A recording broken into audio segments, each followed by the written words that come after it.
Welcome into the Modelo Blue-White Player Show here at the Penn State Golf Course. Today, we are joined by Penn State women's volleyball player Kennedy Martin. Kennedy, thank you so much for coming on. Yeah, thank you guys for having me. Absolutely. As always, Big Keith Goon Conlon.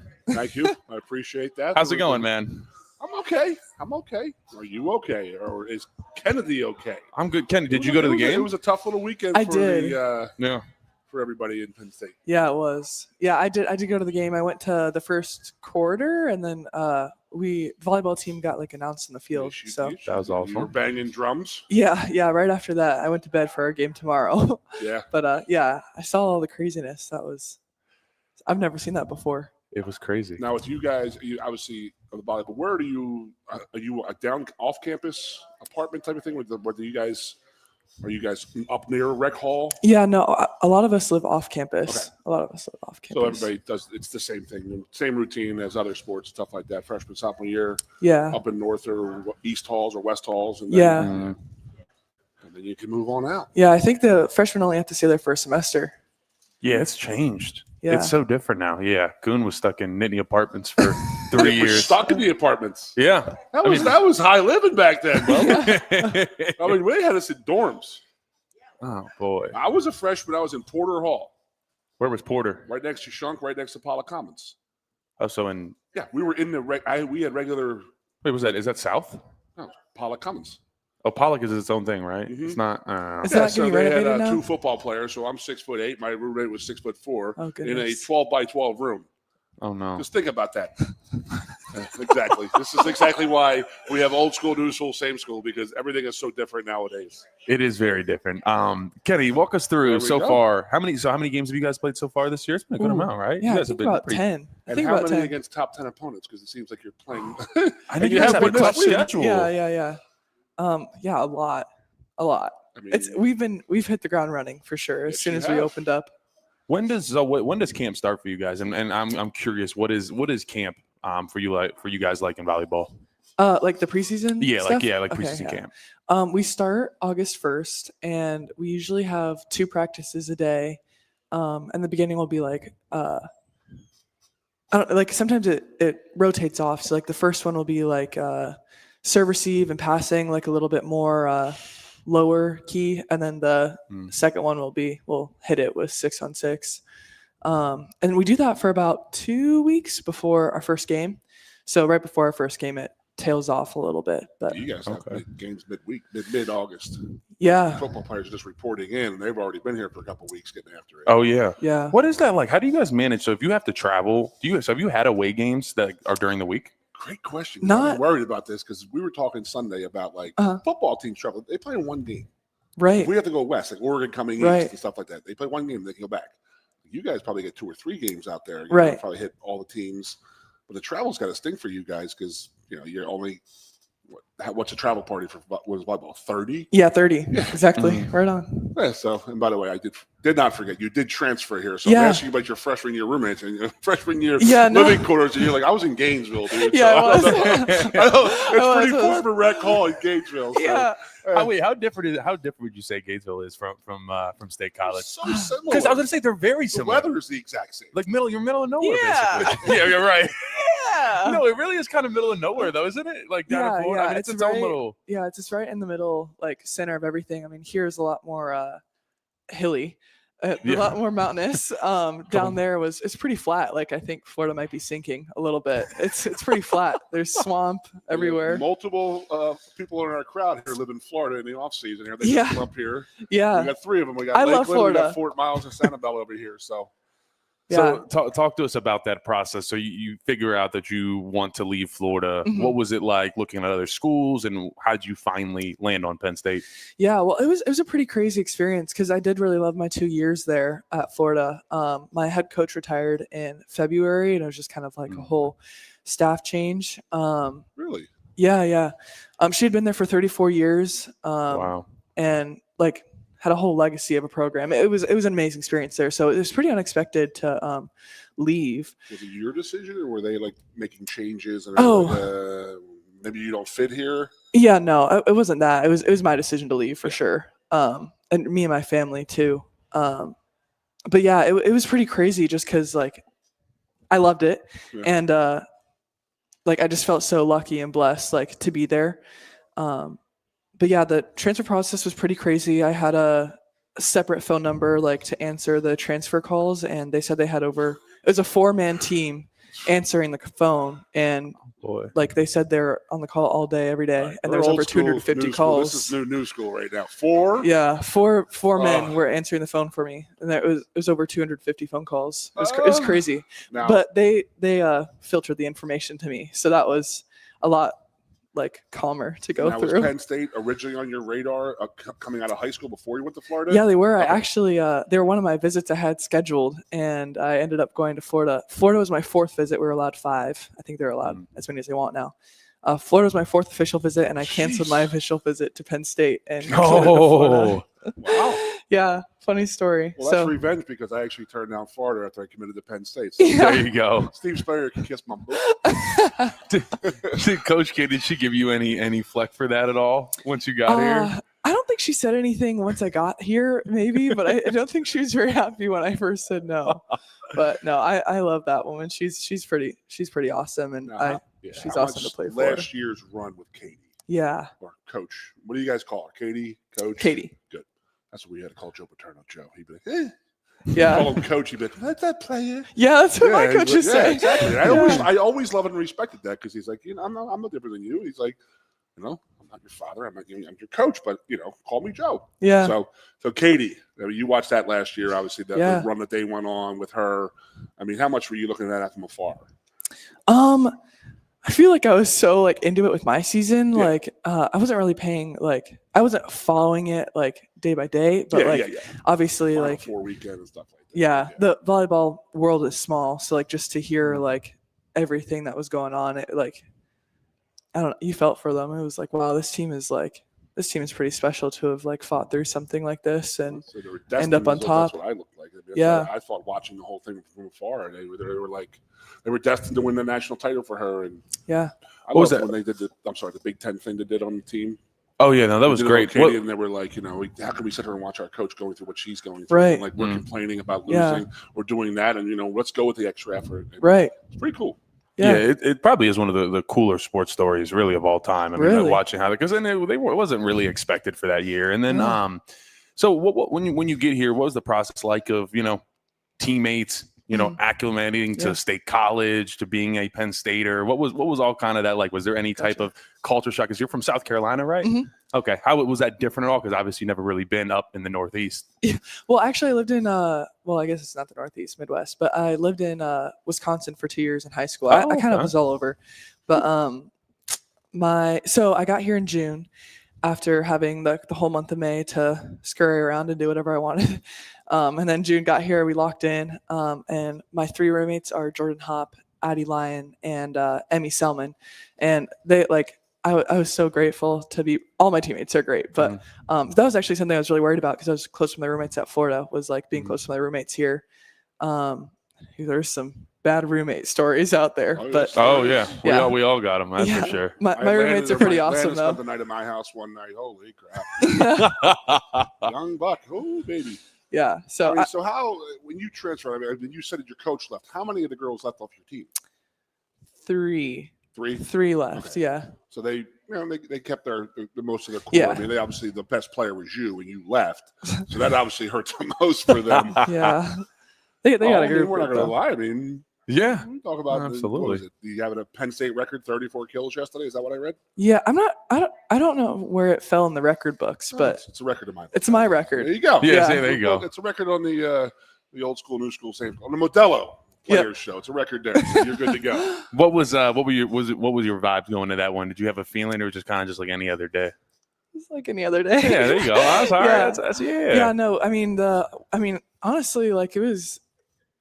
I was kind of tired going into it because the USC game was a 5-setter, and we went to the whiteout game, went home early, went to bed early, but after a 5-setter, your legs are pretty dead. It is pretty amazing how when you feel tired, you're like, I'm not feeling it. Yeah, you snap out of it. You ended up having some of the best games of your life when you're in that feeling. It's like, how does that happen? Right. How's that work?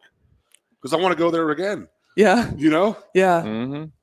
No, that's awesome. What? So that was your first whiteout experience? Yeah, that was insane. Yeah, ever seen anything like? So I mean, obviously, how compare Florida's football game, the swamp games? They're pretty crazy down there. Yeah, Florida's is a lot hotter. Yeah. I feel like I would go to games and like just want to leave because it was so hot. I was sweating. I was like lightheaded. It was like I was so dehydrated and hot. But this one, it was pretty cool. I like walked out like to see the stadium like from like kind of getting in through ticket entry, and the stadium was full. And I looked back behind me, and there's like a whole crowd of people that like are still waiting to get into their seats. And I was like, where are these people going? This place is full. But yeah, like seeing like all the organized chants and stuff, it was pretty cool. No, that was I gotta say that they've done a great job with the whole whiteout. Everybody gets involved. The whole town, the whole everybody, the university, all of the students.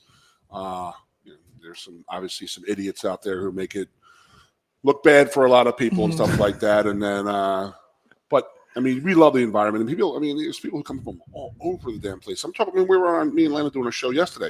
Guy walked in Oregon, had his. I'm from Eastern Washington. It's my third whiteout. I said, "What the hell you mean you're doing third? What are you doing?" Yeah, third, right? He's like, "I'm an Oregon fan." I'm like, "Okay, that's the first time you guys have played here ever. Why? What are you doing here?" He's like, "It's the whiteout." My question remains. So it is a worldwide thing that people are looking at this saying, "Wow, this is crazy. We got to go do that." And I had people from Florida in. We have people from Texas came in for it.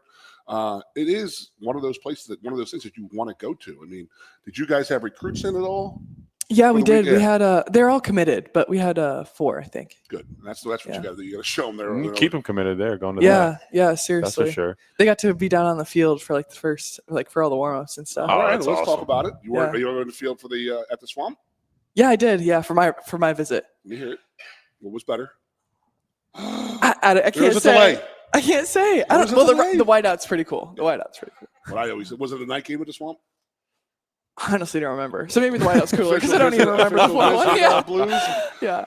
So I mean, I brought people out there for the first time on the field, and I said, here's what we do. I said, all you got to do is like look straight ahead and look at the top row and look at how small the people are. Yeah, and they're like little miniature figurines, ants. and they're above the lights, right? So they're like dark, and you're like, oh my god, yeah, it's amazing. And then just the pounding, the pressure just coming down on the field from the fans, it's just unbelievable. No, it is a once in a lifetime experience to look at that. Kenny, you guys have some big games coming up this week, right? Yep. Friday and Sunday. Yes, they do. Yeah, I was going to say top 5 teams. Yeah, why? Wait, what is that? Why do you guys get like the gauntlet of a schedule? Is that how it is? It's the Big Ten. It's the Big Ten. Oh man. Yeah. I mean, you're playing Pitt. Pitt's an in-state rival. Yeah, of course. I mean, you play in all the top 5 teams, and now you get into the Big Ten schedule, and there's what? How many schools are ranked in the top 20? Probably almost. Yeah, if not all. Yeah, close amazing, to. Man. Are the out west schools? They're pretty good, right? Like UCLA. Yeah, that's what I thought. Oh boy, yeah, that's a tough beaches out there. Yeah, they got. That's what I say. A lot of beach volleyball and all that. So who you guys playing Friday and Sunday, and where at? Just plug it. Make sure people are there. Yeah, seriously. Come watch us play Nebraska on Friday. That's a big one. It is a big one. It'll be my first time playing them ever because I never played them when I was at Florida. So I'm pretty excited. Wow, this is a historic, been. Penn State's rival back and forth for many years because Penn State went on that run with Russ Rose, and then Nebraska sort of took that mantle a little bit over, and now we took it again, and now they won it back. So it should be a pretty good experience. Got a little get back game for a couple of your teammates too. I know. Always, Oh, I'm excited. Ambitious girls, you're right. Yeah, a couple, and then who else? Maggie Mendelson. Yes, Mendelson. Yep. Jeez. So it's going to be a good one. I'm excited for this weekend. Kennedy, before we let you go, we ask every single guest. I'm curious, since you have a newer perspective, favorite place to eat in State College? Yeah, no, it's a softball, but we got 2 former linemen, 2 big guys. We love talking food here. Okay, people got to realize that female athletes, they're smart and they can eat. Oh yeah, they burn it, dude. They burn it big time. You got to.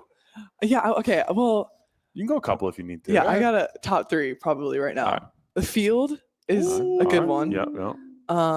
And then these are I feel like just diamonds in the rough. I've never really seen restaurants like these, but Fiddlehead and Snap Pizza are probably my 2 ones that are closer to campus. Grab something before practice or something. Fiddlehead's good salad. I like that. It's good. I like that. All right.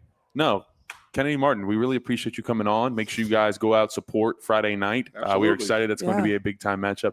But thank you so much for joining us. We appreciate it. Good luck. Thank you guys for having me. Yeah. Thank you. Thank you so much. We will be right back with the Modelo Blue-White Player Show here at the Penn State Golf Course. Once again, your sports radio. Broadcasting live, loud and proud from Central PA Sports Authority. WFXS America. 98.7 The Fox State College. I'm the Modelo recruiter, and I'm looking for fans with good hands and great speed. The ones who stay focused and never miss a play. They go the distance on game day, even when their team is away. I'm always watching, always looking to reward more full-time fans. Because football isn't really football without you. Lusk & Associates Sotheby's International Realty proudly presents the introduction of our new State College office at 314 South Borough Street in State College. At Sotheby's International Realty, we advertise locally, nationally, and internationally, bringing the best of advertising and promotion to each and every one of our properties, big or small. Call now. A lot has changed about State College. One thing that hasn't is W.C. Clark's Coffee Roasters on 234 East Calder Way. 30 different varieties of specialty coffee beans sourced from over 25 countries and roasted with love each morning in Happy Valley for over 45 years.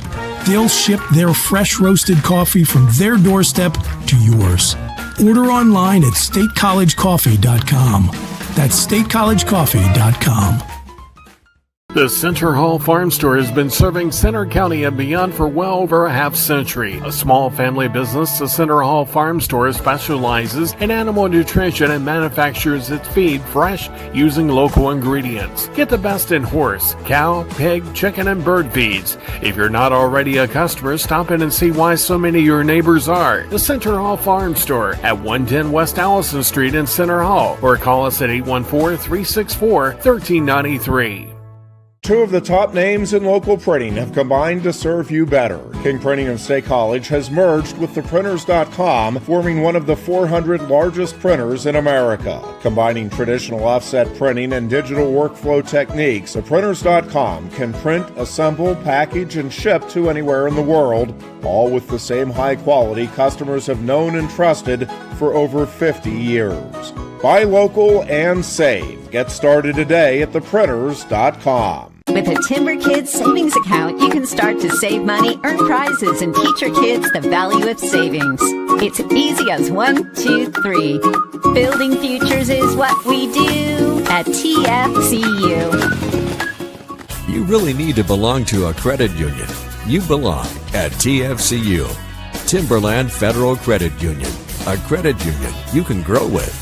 You're tuned in to the Blue and White Players Show with Keith Goon Conlon and Landon Tengwall, broadcasting live from the 19th hole at the Penn State Golf Courses every Monday at 6 p.m. all season long. Special thanks to this season's sponsors of the Players Show: Lusk & Associates, Sotheby's International Realty, Turner Construction, Austin and Pam Schanfelter, Chris and Lisa Heydrich. Now back to more of the Blue and White Players Show. Welcome back into the Modelo Blue-White Player Show here at the Penn State Golf Course. A beautiful sunset here. Looking real pretty out there. You see the pink skies. Kind of reminds me of Saturday night, but not a night I'd want to relive, Gunnar. It was an awesome day Saturday. An Great awesome day. environment. There's everything about it. It was all set up, and it's just again, we talked about it yesterday. It's just so frustrating. But it is what it is. I mean, I think that people have come off the ledges a little bit. Yeah, I don't think it's. I mean, people are definitely still mad and upset about the same. Everything's the same coming out with the win-loss and stuff like that. But again, we go back to the last year. I mean, were we not sitting here last year after losing a couple of games? It was just like, I think we had Doc on it. He's like, "Hey, man, we're gonna work these. We're gonna work our butts off to try and get you." I mean, it's not the '80s or '90s when you lose a game and you're completely off the national championship. Picture. Those days are over, so you got to be in the top 12 to get in. We're 6-7 right now. 6 or 7. Yeah. So, I mean, I told you yesterday, my feeling has been the only worry I have is if there's a 2-loss team, because we have to go into Ohio State and win that game. Have to. So if you think if you lose to Ohio State at Ohio State, number 1 team in the country, that's going to be one hell of an uphill battle for Penn State. But I think that the 2 losses, if you look at how the top 10 and 12 and 15 are set up, is I don't think a 2-loss team, Penn State, because of our out-of-conference schedules. Well, here is the thing for Penn State that you get to hang your hat on. If Ohio State beats Penn State and Oregon wins out, they're 1-2 right now. They're going to stay 1-2.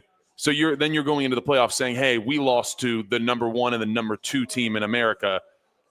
That's the best loss resume that there is. And we beat Indiana, who was at the when we you would have to beat Indiana on November 8th. They're probably going to be they got to play Oregon.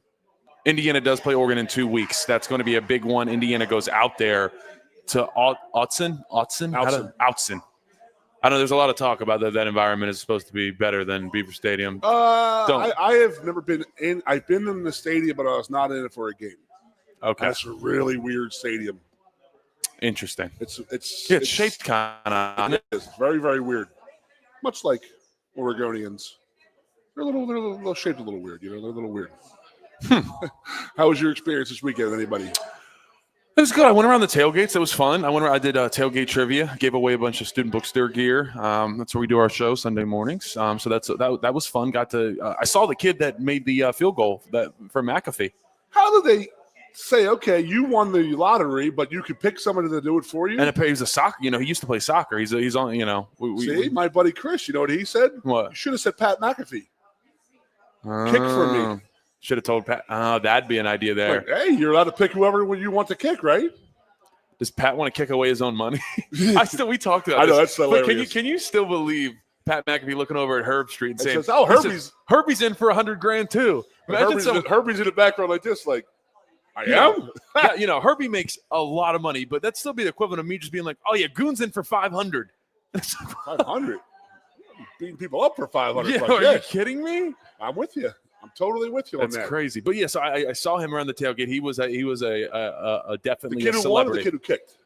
No, sorry, the kid who won, not the kid who kicked. So he was popular going around the tailgate. Saw a lot of cool fans. It was hot. I was wearing my patented black T-shirt.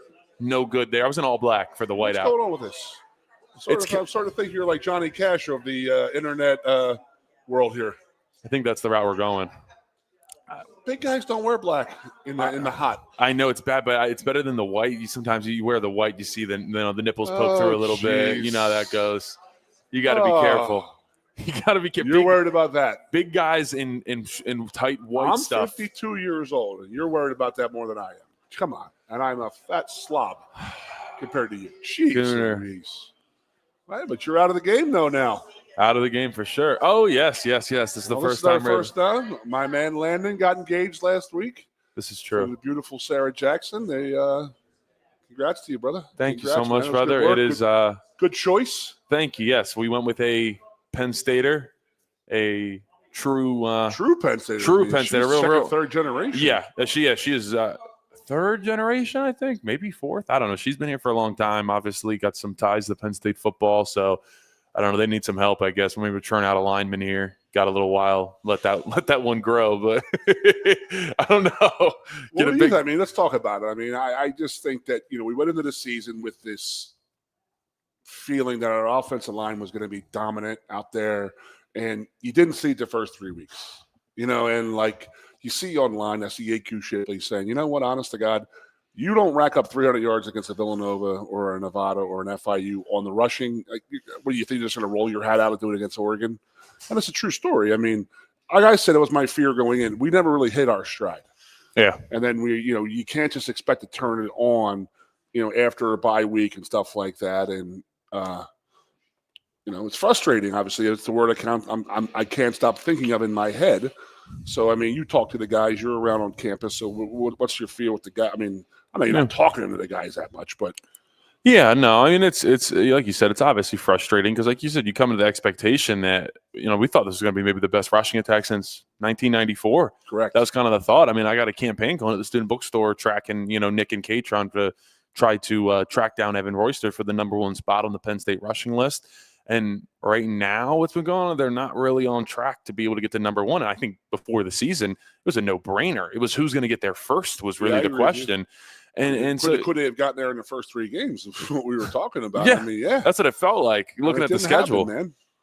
Yeah, so it's disappointing. Franklin, his press conference today just said, "Look, it's inconsistent." I mean, that's the number 1 thing. You see flashes, but just it's not as physical as you'd like it to be. And it's not an effort thing because the guys it's not an effort thing. No, is it? Do they know what they're? I mean, are they 100% understanding what they're doing? Because you see hesitancy out there, and as an offensive lineman, you see hesitancy. That means you're not understanding what you're doing. You're not 100% sure what's going on. Yeah, obviously we're lacking physicality. I mean, the Oregon defensive line handled us up front. They were more physical. So I think, that goes hand in hand. If you're not physical, generally that's because you're not confident. Yeah. You're not confident 100% of what you have to do. And, I don't know. I mean, like you said, it's kind of been like that really the first 4 weeks as a whole now for the offensive line. You got some decent numbers in those first 3 games, but watching the game, you saw the struggle for the running game to get going. And I think it's hard because you expected that to be your identity. If you're Penn State, it was like, hey, we got some new wide receivers, and that's great. I don't think any are full-on showstoppers, but it's going to get a little bit better there. But we know what we got. It was the whole playoffs. You rely on the ground game. You go for a minimum that's what we did in the 200 in the overtime. Yeah, I mean, when we needed to do it, we went out and did it. It was, and I'll say this too. You more that when he fumbled that snap and got on top of it, if that gets kicked and one of our players pick it up, we're sitting here having a whole different conversation right now. So many. I mean, how many plays do you think that happened in that game? Because there and say you could have changed that whole complexion. The fumble that they called back, they called him down. It was a blade of glass. Did you see it? I didn't. A blade. It was a whole blade of grass out there that hit him. It knocked him over pretty much. It was such a stray piece of. I'm sorry. Grass. You call that a fumble? There was not enough there to overturn that. Whether you want to say it touched or it didn't, I don't think any of us can truly know.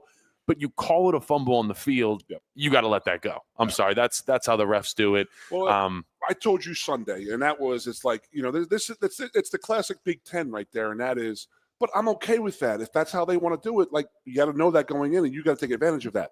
If they're not going to call a tight game, I mean, obviously there were some holds out there on our defensive line guys. I get that they weren't calling. You know what? Then we got to start holding. You got to realize early in the game, it's like baseball. When that umpire's calling that inside strike and the outside strike, you're going to have to change as a batter. You're going to have to make your adjustments. So. I really, really, really, truly believe that the Big Ten, their officials tell their officials, do not interfere with this. Let the play on the field make the winner or loser of this game. That's how they deal with their big games, in my opinion. Yeah, and it just seems like we always get like the poop end of the stick, for lack of a better word, because we weren't holding out there. Our guys were getting held out there pretty bad. There's a non-fumble call. I mean, but there was a targeting call at the end of the game that it was a sloppy, but they let the play on the field go. Right. And it was both ways, a little bit more skewed towards them. I still don't know what targeting is. I still don't know what it is. I mean, after watching that not being called a target, then you're right. I mean, what is it? So how it was explained? He did lower his head and the crown of his helmet. How it was explained that it wasn't the crown and that it was like the front, but it was full on head to head. And so the idea is it changes when the receiver becomes a ball carrier, meaning he takes 2 steps and starts to run. Targeting is then called a lot more loosely. If he's still catching the ball and you hit his head at all, targeting. But if he already has the ball, he's moving. There's a lot more leeway. I still thought it was probably targeting. Were you here when? That was 2016 when at Michigan they gave one of our, like a third string middle linebacker a targeting call for reaching for an interception. Oh no! And it was like one of those bad calls and bad games, stuff like that. Which again, you could make a lot of calls throughout that game that stuff that could have happened. Hit wide receiver, hit open receivers, hit tight ends, run the ball more. I mean, our D line got 0 sacks. I mean, I know again, the holding. There's holding going on, but if you got a guy holding you, then you know what you take care of it on your own. Break his freaking hand. Chop him, break his hand. You know what I mean? You got to get him off you. Denny Sutton was out there. He was like getting so frustrated. He's jumping around and stuff like that. Yeah, stop it. I had a couple guys on my family and my family and some of their friends were like, the play's still going on, and he's jumping around, yelling at the referee. Like, you got to wait till the play's over. Like, finish the play. And again, it was all game, and you know how defensive ends can be a little bit when they get constantly held, and the referee's probably saying, "I'm watching it," and then yeah, you weren't watching at that point. The one that was worse was against Zariah Fisher, the right tackle, earlier on in the game. When he literally pulled him down, and Tony was coming on a blitz, Tony Ross, and just got tackled by the running back. I mean, it was bad. It was the lack of holding. I absolutely understand not wanting to interfere too much in a big game, but you still have to be fair to it. And like I said, it was all around not very well reffed, but I think it definitely leaned in Oregon's favor for sure. Yep. Now you know what it's like being Penn State in the Big Ten. Yeah, I've heard about your holding calls. Oh, okay. I do have right one. there. My holding calls. Huh? Jeez. I got one. No, I'm saying the one in Michigan. Well, that was bull. Yeah. Exactly. Well, I mean, just think about what I said to you last week about them making a call on us for our crowd being too loud in 1993. I can't imagine that's actually a thing. How is Think about that. So when did that not become a rule anymore? That you could I don't know. They only did it for 1 year. 1 year. What a horrible rule. What is the point of home field advantage? Was that just the Big Ten, or was I that? don't know. Whoever came up with that. That was a classic welcome to the Big Ten moment for us. They needed to They're get like, fired. you're not going to beat Michigan and Ohio State. They're like, it's not going to happen. Like that was their thing. You're not coming into the Big Ten and dominating it from the start. Florida State came into the ACC and won it. Friday night they played UVA. Right. Did you see that field rush, by the way? Yeah. And I'm lucky that wide receiver's not dead. Yeah, Squirrel, I think his name is. Holy crap, man. But you know what? And I noticed this at Oregon's game when Oregon won that game. And they run down the field, and they need to stop doing this, and that's taunting the crowds. So you watched Florida State. Did you watch the game? Yeah. Oh, yeah. The guy scored a touchdown down the right sideline, but he bobbled the ball, and he got in the crowd, and he starts giving double fingers to the crowd and stuff like that, and they're in his face, and they call it back anyway.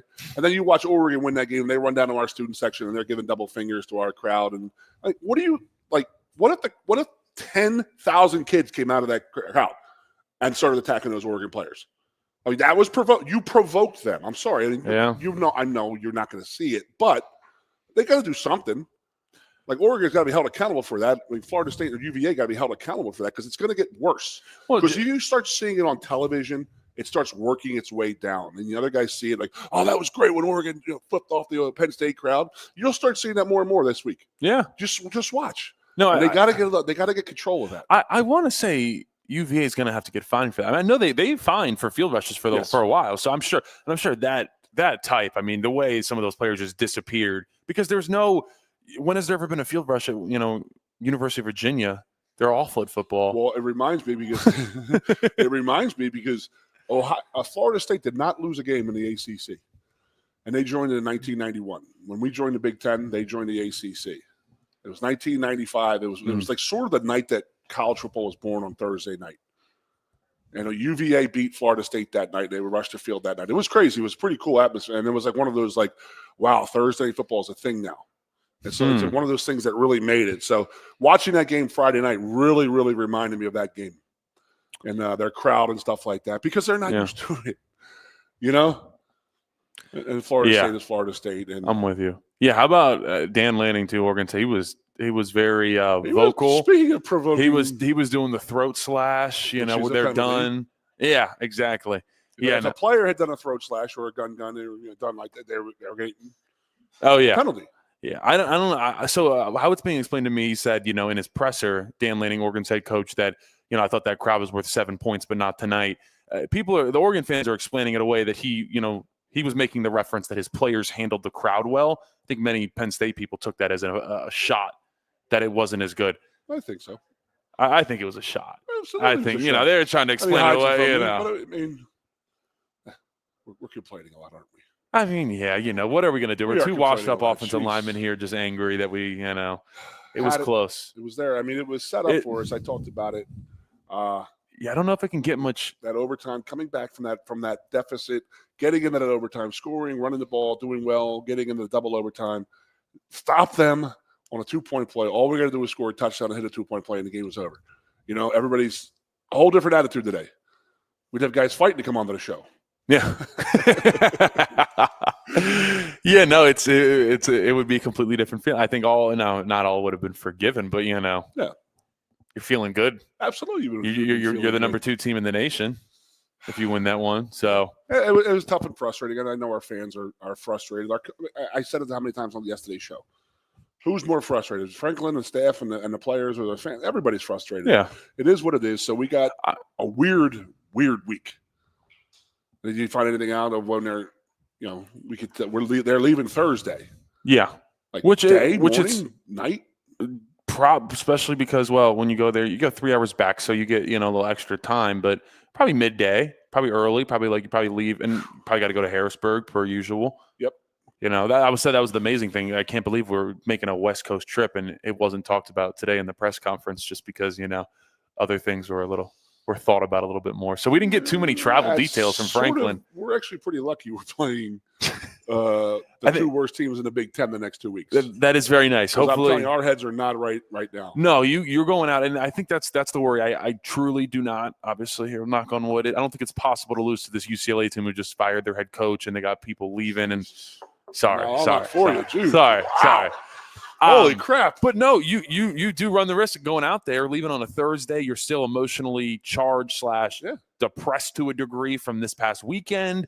And next thing you know, you're already in California. Hold on. You talk about the crowd here or all of us. Team? Yeah, team crowd. Everybody here is pretty damn depressed too, man. Yeah, the vibes are down a little bit here, to be expected. But no, you got to be careful that it doesn't roll over. I mean, I was on the team in 2021, and it was very different expectations that year. But we were the number 4 team in the nation. We go to Iowa, number 3, heartbreaking loss where Sean Clifford gets hurt. But we were still in a great place, and I don't need to talk about it. We go bye week, and then we went 9 overtime Illinois, lose to Ohio State, lose to Michigan State. Like, you cannot allow that to happen this year. You cannot allow the negativity to eke into that locker room. Because I'll just tell you, that's what happened. After we lost, especially after we lost the Illinois game, but after we lost to Iowa, it was kind of like everybody was like, well, there it goes. Now, we talk about this team being this veteran team, older team. That's a good thing in this situation. If it's a young team, you could see where they'd be like, and they're worried about it. Like, I'm telling you right now, if this happens at Ohio State, we play Indiana 6 days later. If we lose the double overtime to Ohio State, we travel back to State College, we're playing Indiana 6 days later. It's tough. It's going to be a very, very tough one. So be happy we're playing UCLA. But it's not without its, pitfalls. I mean, that's a long way to travel out to they're playing in the Rose Bowl, right? It's going to be in the Rose Bowl. Yeah. Hopefully they get a little better attendance than the last game I saw USC or UCLA on TV. Oh, it was bad. It was like 700. Was it Michigan State or someone went out there? It was so bad. Horrific. No, it was New Mexico State. Oh, that's and they lost to them. Oh, that's right. It was like tonight's attendance is 88, and you lost the game to New Mexico State. They didn't only lose. I think they lost by like 3 touchdowns. They got smoked. Oh my gosh. Yeah, they're horrible. This is where you come back. You get your mojo back. You sling the ball around. All right, let's go out there. But you and I have been on the ass end of some beatings and some frustrating losses. Where you got to go out there, you got to have the mindset like, hey, we got to win by 100. But that's also a bad mindset to have too. You're going to say we're going to go out. We got to win by 100. We're going to kill these guys. You go in there over and fight it, you could get smacked in the teeth a little bit. That is a real thing. Absolutely. Yeah. You know what? Let's talk about that a little bit more. You had a similar season, 95. I talked about 21. We'll compare them a little bit more, old school, new school. Just right after me tonight. It's what he's doing. He's just taunting me right now. Just throwing at you. We'll be right back after this break at the Modelo Blue White Player Show. WFXS. Once again, the Fox, your sports radio. Broadcasting live, loud and proud from Central PA Sports Authority. WFXS America. 98.7, the Fox State College. I'm the Modelo recruiter, and I'm looking for fans with good hands and great speed. The ones who stay focused and never miss a play. They go the distance on game day, even when their team is away. I'm always watching, always looking to reward more full-time fans. Because football isn't really football without you. Lusk & Associates Sotheby's International Realty proudly presents the introduction of our new State College office at 314 South Borough Street in State College. At Sotheby's International Realty, We advertise locally, nationally, and internationally, bringing the best of advertising and promotion to each and every one of our properties, big or small. Call now. A lot has changed about State College. One thing that hasn't is W.C. Clark's Coffee Roasters on 234 East Calder Way. 30 different varieties of specialty coffee beans sourced from over 25 countries and roasted with love each morning in Happy Valley for over 45 years. They'll ship their fresh roasted coffee from their doorstep to yours. Order online at statecollegecoffee.com. That's statecollegecoffee.com. The Center Hall Farm Store has been serving Center County and beyond for well over a half century. A small family business, the Center Hall Farm Store specializes in animal nutrition and manufactures its feed fresh using local ingredients. Get the best in horse, cow, pig, chicken, and bird feeds. If you're not already a customer, stop in and see why so many of your neighbors are. The Center Hall Farm Store at 110 West Allison Street in Center Hall, or call us at 814-364-1393. Two of the top names in local printing have combined to serve you better. King Printing of State College has merged with theprinters.com, forming one of the 400 largest printers in America. Combining traditional offset printing and digital workflow techniques, theprinters.com can print, assemble, package, and ship to anywhere in the world, all with the same high quality customers have known and trusted for over 50 years. Buy local and save. Get started today at theprinters.com. With a Timber Kids savings account, you can start to save money, earn prizes, and teach your kids the value of savings. It's easy as 1, 2, 3. Building futures is what we do at TFCU. You really need to belong to a credit union. You belong at TFCU, Timberland Federal Credit Union, a credit union you can grow with.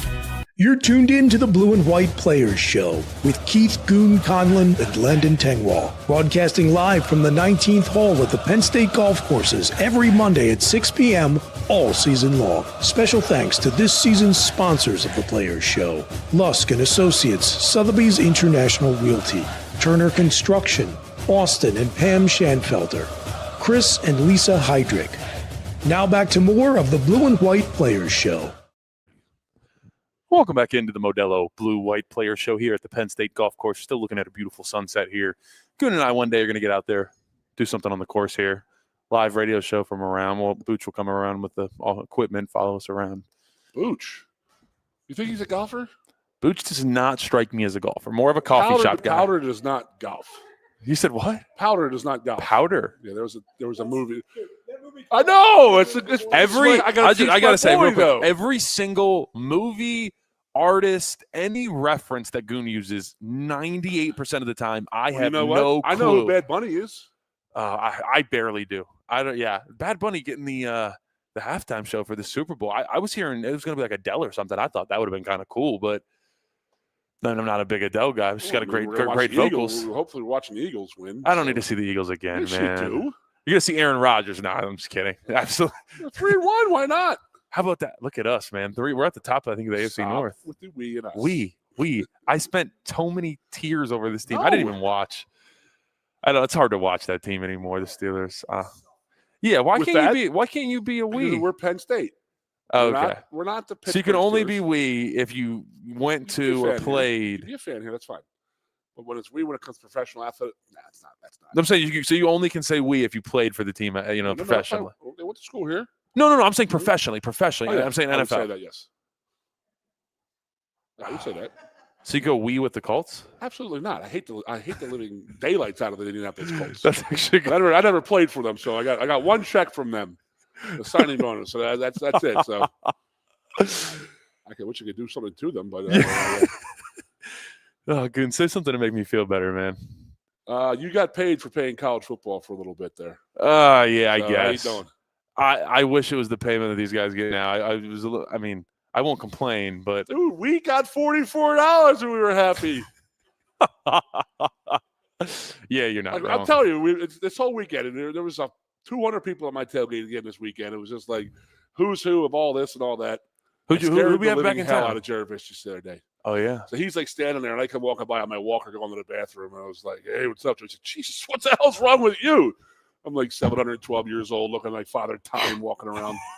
He's like, dude, you all right, dude? I'm like, nah, I'm not, but I'll be all right. So make you feel better. We're playing UCLA this weekend. Yeah. And we have Northwestern for homecoming. That'd be good. And then we have at Iowa. Ooh, at Iowa. That's a tough one, but we gotta get back on track. I mean, telling you, man, because we and you talk about this all the time. We're offensive linemen. You have to have short memories. Mm-hmm. One bad play turns into two bad plays if you're worrying about it. And mostly college football turns into that, but specifically offensive line play.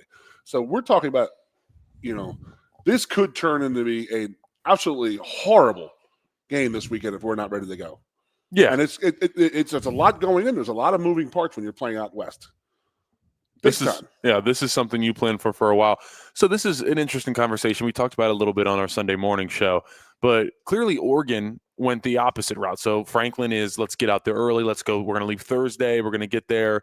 Obviously, get the 3-hour back there. Yeah, so is that the difference though? Because they're gaining hours or losing hours. I don't know. Is it different going east to west? I think it does matter a little bit, I guess. I mean, Franklin today in his presser talked about, he did say, I believe the record, NFL, they track all this, NFL and college now, it is much better for the West Coast teams that come east than the East Coast teams that go west. Record-wise? Record-wise. Okay. That's the only thing you can, really track to give you that.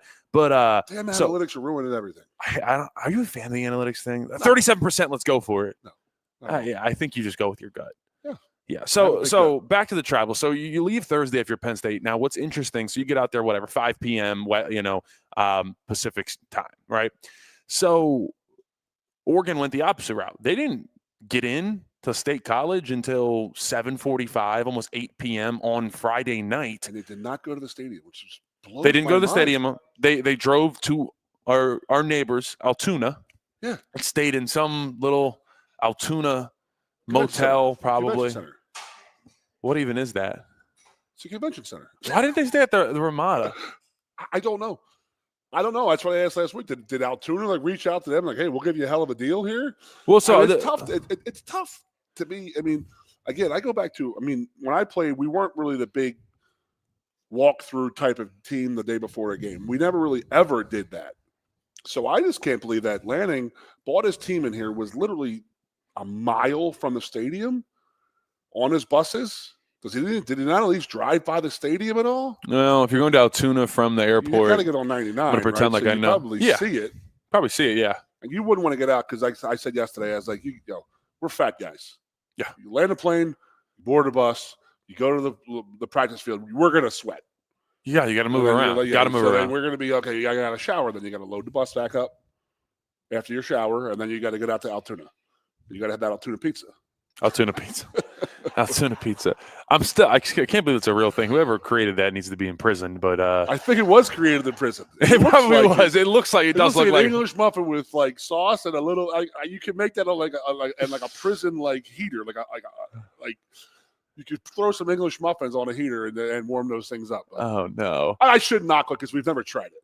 Yeah, I guess maybe that's our next. That's our off-season video. Go out to Altoona. The one place in Altoona that makes Altoona pizza is get a hold of us. We'll come out. We'll figure that out. I know I do make my trip out there for my probably every month to 6 weeks. I hit my Chili's. My goal. I'll know one day that I made it when I have a Chili sponsorship. They ignore me most of the time, but I try. I just really love it. They did a hell of a job marketing. I'll tell you, Chili's was down. They were closing stores. Oh, well, my baby, Chili's. Exactly. I think Chili's is the best of that tier. That's like the Longhorn. Although I don't know, we've been to Texas Roadhouse together a few times, and I don't know if it gets better than Texas Roadhouse. Those rolls with a good steak. Oh, I'm an Outback guy. We lost our Outback. I think they got shut down. I don't know what happened. They're gonna do Applebee's, Ruby Tuesday. Applebee's is awful. Applebee's Friday. They're all in the Chili's category. They are, yeah. TGI Fridays is there we go. I think football and all this stuff. We go into food now. How did we get to food? How did it happen? We're fat. That's what happened. Damn it! What the heck? Real quick though, you really have to ask that. The worst one's Applebee's. I got to put that out there. Okay. You with me? No. Would I say no if we're going to go to a hotel and there's one Applebee's? I'm going to eat there. That's a good point. I had to go to Pittsburgh this past weekend. It was 10 o'clock at night when we were there the other night. My wife and I, dog was ill. And there's nothing open in Cranberry, Pennsylvania. What'd you have? Nothing. What'd you get to eat? We ended up ordering Domino's pizza like it was 1989 right now, and I'm waiting by the door. Like I'm waiting by the door for like a half hour like stopwatch. Like was that ever? So that was a real thing back in the day, dude. I'm telling you, 30 minutes or less, or else. Did you ever hear what happened? How they had to stop it? No, didn't they like get blocked off or something? Dudes were like running people off the road because they were like late with the pizzas, and people were getting hurt, and killed. Like we got to get there. We're like running up the side of the road and get there. Because I remember coming to Penn State 83 to 86 with my brother. And that was my Friday night thing. Ordering Domino's and just sitting there like $29.50, $29.45, $29.40. And just sitting there waiting. And every time, it got me. He made it to the door every time. So, yeah, so we ended up ordering pizza. So it was like one of those, like, I would have eaten whatever. But what's your top pizza chain, though? Wawa, if we're going to stay on food, yeah. Don't say, you didn't say Wawa, did you? No, I said if we're going to stay on food, let's talk best pizza chain. There's a place in Derry, Pennsylvania. There's some Latrobe is some really underrated pizza. Little Latrobe. I got my girl Caitlin out here in the crowd. She bought some Dunmore pie up here this past week from Old Forge. Oh. Woo, doggy. All right. Even my wife was like, that was a pretty big hit at the tailgate. I was like, do you think? Good pizza's good pizza. You know, in Maryland, we're big. You ever had it doesn't look like pizza, though. What does it look like? It looks like it's a tray. So they're like little quarters. It's only about this big, and it's only like 8 to 10 slices and stuff like that. It's like a Sicilian. Oh, okay. Good. It's very good. All right. Oh, we're fat. We'll go out and do a show one time. Yeah. We'll go to Old Forge and Dunmore maybe one time. Oh, I like that. But I go to Latrobe and there's some places out there. But I mean, my pizza, we go to Brothers around now. Yeah. Yeah, I feel you. Have you not been to Hofbrau Pizza in Belfont? Absolutely. Oh, okay. That's my number one. Been there like 2 times. Wings. Been there 2 times. I've been there 2 times in the past week. You gotta drive right by my house. You drive right by my house to get there. Well, no, that's a different way. That's if you go. I don't normally go that way. I normally go on the highway. You know, the dad's upset with his son right there. It's like, the son doesn't want to hang out with his dad because he's too old. And you're not cool, Dad. That's what I feel like right now. Sorry, Gooner. That's all good. All right, so UCLA. What do we got to do this week, man? We talk about it. The keys to the game last week were it's got to be one up front. I mean, Booch is going to sit there and laugh because we talked about it on our Gooner and Ironhead show on Thursday. I say it every week. It comes down to the battle in the trenches, and we did not win it this week. No, we didn't have a sack. We didn't run the ball that well, consistently, I should say. We ran the ball late in the game, but wasn't consistent throughout the game. So what we really need to, and we just got to go back to the basics this week and just say, let's go, roll it out there and just pound the freaking ball down there. Let's go classic inside zone, running up the gut and just take them. Yeah, and the other, we got to make sure when Drew does get back to pass, I will give you this, that he only passed 25 times, but on 18 of them he was pressured, meaning that someone put some type of pressure that affected the way he threw the football. That's not great. That's not great. No, it's not good. That's not good. That is not 1994 Kerry Collins number. Kerry Collins was sitting back there for 7 seconds, taking his time, ordering a pizza, and then delivering the football. This is true. Thanks to you. Yep. We ordered Brothers, too, by the way. Yeah, you ordered. That's what he would have been ordered, too. So, no, I mean, yeah, all those, it really is. The offensive line has got to get going. And I think you see the offense start to take another step forward when the offensive line does it. That's how it is. That's truly how offenses work. If you do not have a good offensive line, correct, it's hard to win things. I mean, that's why the Eagles have done so well recently. They built the offensive line from the inside out, and they it's all up front. But they were just so dominant. There's a reason Saquon did what he did last year, and that's what you got to get if you want Nick Singleton to continue to look like get his confidence back. Katron Allen to keep doing what he's doing. You got to create some holes for him. That's what Franklin said today. He was asked about it, and he said, look, obviously he knows Nick Singleton has not been up to par, but he said he kind of alluded to it without really blaming the offensive line, but he was like, look, we need more holes. Yeah. We need more holes for our guys to get through. I know you weren't here, but I keep on harping back to 2016. Mm-hmm. And that's when we went to Michigan, gave up 400 yards rushing. It was so bad. Yeah. Horrendous a couple years ago. It was so bad. We were so – and then we go to overtime against Minnesota. Beat Minnesota and go on that run and win the Big Ten, right? It seems like we never ran the ball consistently then until about the 4th or 5th game, and then it clicked. One of the biggest worries I've always had about Saquon was he always had to dodge somebody in the backfield all the time. And I thought last year our guys were hitting the holes with some speed finally, and we're right back to where we were before. where there's hesitancy in the backfield, hesitancy amongst the offensive line and tight ends. Let's just come off the freaking ball, pound the ball, throw a fullback in there. I'm not going to say the old school, like, give me the double tight, the single wing. Why not? You know what? Give me the pitch the ball to Allen Singleton and just get him running downhill and say, let's go. And yes, our guys are frustrated, but, something's got to click. Yeah. Is it making a change across the offensive line? I don't know if that's the case. I don't think I saw Cooper Cousins as much. I have not seen Cousins as much as I thought I'd see him this year. Correct. After the season he had last year. He played in every single game last year. He played great. He was a freshman All-American. Yeah. He was wonderful. And, you're barely even seeing him out there this year. So I know that Duncan's back and he beat him out and all that stuff. So I get that. But, if we got to make a change out there, let's do it. Let's try some new things this weekend. Let's go. It's now or never. Like I said, UCLA is not good, but you got to go out there. You can't play around with your food. And on a West Coast trip, feels like a short week because you played such a late game. It's a horrible week. It's a bad week to play a 7:30 emotional, tough loss, and now you got to travel on a Thursday out to the West Coast. Think about Oregon's week. They didn't get back until like 5, 6, 7 o'clock. They do have. I think they have a bye week this week, though.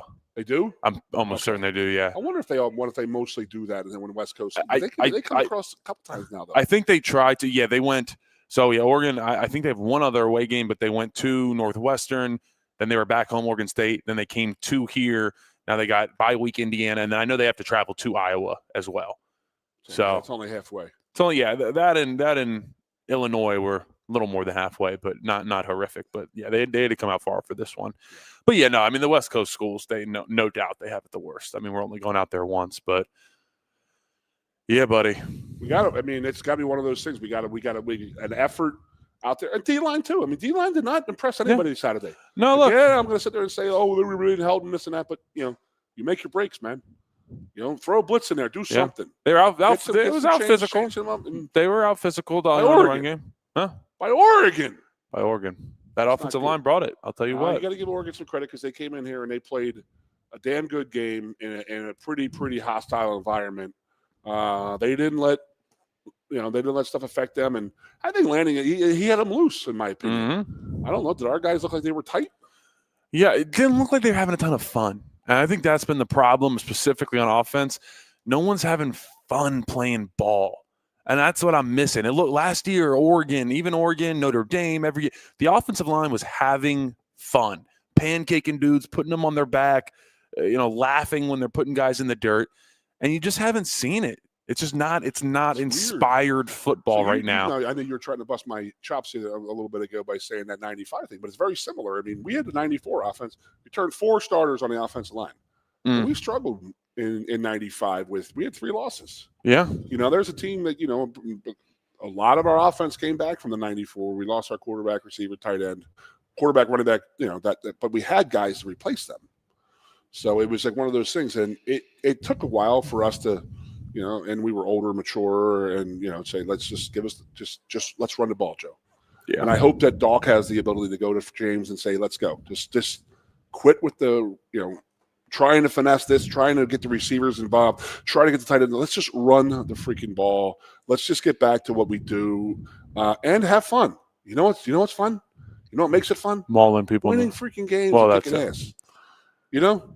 Absolutely. It's easy. It's not that hard. But it's going to take some work, and I think our guys will do it. So absolutely. We're well led. Got a lot of seniors. Let's get it done, Bubba. Let's get back. Appreciate you guys joining us for the Modelo Blue White Player Show. We will see you again next week. Thank you so much. WFXX. Once again, your sports radio. Broadcasting live, loud and proud from Central PA Sports Authority. WFXS America. 98.7 The Fox State College. I'm the Modelo recruiter, and I'm looking for fans with good hands and great speed. The ones who stay focused and never miss a play. They go the distance on game day, even when their team is away. I'm always watching, always looking to reward more full-time fans. Because football isn't really football without you. Lusk & Associates Sotheby's International Realty proudly presents the introduction of our new State College office at 314 South Borough Street in State College. At Sotheby's International Realty, we advertise locally, nationally, and internationally, bringing the best of advertising and promotion to each and every one of our properties, big or small. Call now. A lot has changed about State College. One thing that hasn't is W.C. Clark's Coffee Roasters on 234 East Calder Way. 30 different varieties of specialty coffee beans sourced from over 25 countries and roasted with love each morning in Happy Valley for over 45 years. They'll ship their fresh roasted coffee from their doorstep to yours. Order online at statecollegecoffee.com. That's statecollegecoffee.com. The Center Hall Farm Store has been serving Center County and beyond for well over a half century. A small family business, the Center Hall Farm Store specializes in animal nutrition and manufactures its feed fresh using local ingredients. Get the best in horse, cow, pig, chicken, and bird feeds. If you're not already a customer, stop in and see why so many of your neighbors are. The Center Hall Farm Store at 110 West Allison Street in Center Hall, or call us at 814-364-1393. Two of the top names in local printing have combined to serve you better. King Printing of State College has merged with theprinters.com, forming one of the 400 largest printers in America. Combining traditional offset printing and digital workflow techniques, theprinters.com can print, assemble, package, and ship to anywhere in the world, all with the same high quality customers have known and trusted for over 50 years. Buy local and save. Get started today at theprinters.com. With a Timber Kids savings account, you can start to save money, earn prizes, and teach your kids the value of savings. It's easy as 1, 2, 3. Building futures is what we do at TFCU. You really need to belong to a credit union. You belong at TFCU, Timberland Federal Credit Union, a credit union you can grow with. You're tuned in to the Blue and White Players Show with Keith Goon Conlon and Landon Tengwall, broadcasting live from the 19th hole at the Penn State Golf Courses every Monday at 6 p.m. all season long. Special thanks to this season